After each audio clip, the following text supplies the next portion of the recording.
quiet wasn't safe. It wasn't calm. It was a lie, a fragile, shimmering deception, like a thin sheet of glass, ready to crack under the slightest pressure. You think your life is normal, a predictable rhythm of days blending into each other, the same familiar streets, the same comforting routines. You feel secure in the known, the predictable. But what if I told you it's all breaking apart? There was a man named Ethan. He wasn't special, not a hero, not a villain, just a man.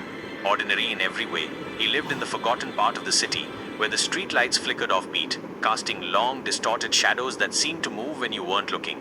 His apartment was small, cold, and carried the heavy scent of old wood and dust, a testament to years of neglect. The walls were cracked, spider-webbing across the faded paint. The windows were always a little foggy, as if the world outside didn't want to be seen, or perhaps didn't want to be known. Ethan's days were a monotonous loop. Wake up, work, go home, stare at the ceiling, repeat. It was a life of quiet desperation, a slow, steady erosion of hope. But something was wrong, a subtle discordance in the fabric of his reality. He didn't know when it started, but every night at exactly 3:07 a.m. he woke up. No alarm, no sound, just a feeling, a cold, silent pull, like something was dragging him out of sleep, forcing him into consciousness. He'd sit there, heart pounding, a cold sweat clinging to his skin, staring at his clock with wide, fearful eyes. And that's when he noticed the second hand didn't move right. It would stop. A tiny, imperceptible pause, but long enough for Ethan to feel it. A shuddering halt in the flow of time. Tick, pause, tick. And sometimes the numbers on the clock would flicker, their digital forms distorting, like they were about to change into something else, something alien, before snapping back to the familiar. At first, Ethan ignored it. A broken clock, a tired mind playing tricks. But then, it wasn't just the clock. Time itself began to feel wrong, distorted, fragmented. He'd see a bird outside his window, wings mid-flap, frozen in place for a second too long. A stark, unsettling image. A car drove past him on the street, and then again, the exact same way. The same speed, like a scene caught in an endless loop. He heard a conversation at work, someone spoke.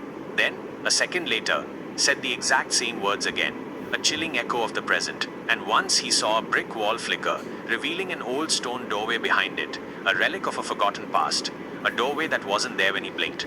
Ethan was terrified, a cold dread seeping into his bones. Then he started seeing himself. It began on a quiet afternoon. He was walking home when he noticed someone turning the corner ahead of him. Same height, same jacket, same hair. It was him, an uncanny reflection. Ethan froze, staring, his breath caught in his throat. The figure kept walking, oblivious, and then flickered, like a glitch in an old TV screen, a momentary distortion, and vanished. Another time, his phone rang. When he answered, the voice on the other end was calm, steady, identical to his own. But the words made no sense, a chilling premonition, because the voice said something Ethan hadn't even thought yet. Don't go to work tomorrow. Then the line went dead, leaving a hollow silence. And the next day, his office building exploded. A gas leak, they said. A tragic accident. Ethan stopped sleeping. How could he? The world felt broken, fractured, unreliable. Mirrors blinked a second too late, reflecting a distorted reality. Streetlights flickered in patterns, like they were speaking in a hidden code, a language he couldn't decipher. People moved like they were caught between seconds, just long enough for Ethan to notice the jarring discontinuity. And every night without fail, he woke at 3:07 a.m., the silent alarm of a fractured reality.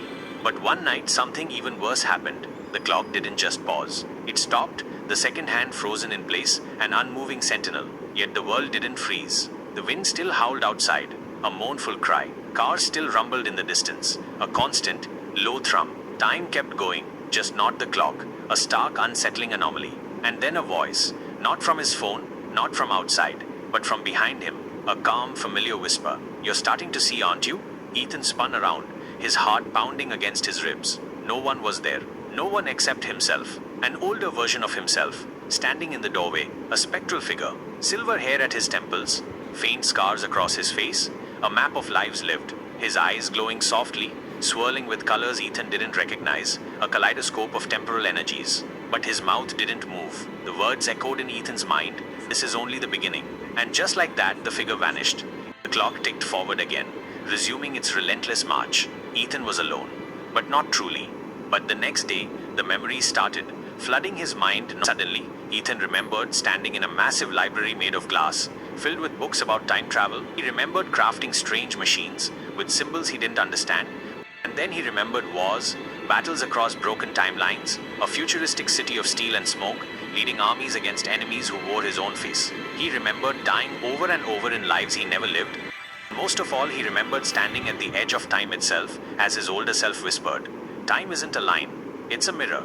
That's when Ethan realized the truth. He wasn't crazy. He wasn't dreaming. He was remembering his other selves, fragments of his existence scattered across the timelines. Every choice he had ever made, every path he didn't take, had created another version of him. The Ethan who chased time, the Ethan who tried to control it, the Ethan who became a prisoner of it. And now those versions were starting to merge. But the most terrifying part? Not every Ethan was good. There was an Ethan who had mastered time, bending it to his will. Another who built a machine so powerful it unraveled his universe. A one silent and merciless, who became a god of time's destruction. With every passing night, their voices were getting louder, their presence more insistent. A merge wasn't about absorbing his other selves. It was about choosing. A desperate act of self-determination. Would Ethan become the ruler of time? The destroyer? The lost scientist? Or would he hold on to the one thing that made him him? The ordinary man who once woke at 3:07 a.m., not because time was broken, but because something inside him refused to sleep. A flicker of humanity in the face of oblivion. And so, Ethan chose. He didn't pick the strongest version, or the smartest, or the most powerful. He chose the one who was simply kind. The Ethan who didn't want to control time, only to understand it, to find peace within its chaotic flow. Because time wasn't his enemy. It wasn't a curse. It was a mirror showing him every possibility of who he could become, every reflection of his soul, and only he could decide which reflection stepped forward, which self would define his existence. The world began to stabilize, the fractured reality mending itself, the glitches stopped, the distortions fading, the clock ticked again, its rhythm steady and reassuring, and the other versions of Ethan faded, not because they were gone, but because he had chosen his path, his reflection. And as his older self disappeared for the final time, Ethan heard a whisper, soft as a breath, "This is only the beginning." And somewhere across an endless web of timelines, another Ethan opened his eyes, knowing he wasn't alone, a silent acknowledgement across the vast expanse of time.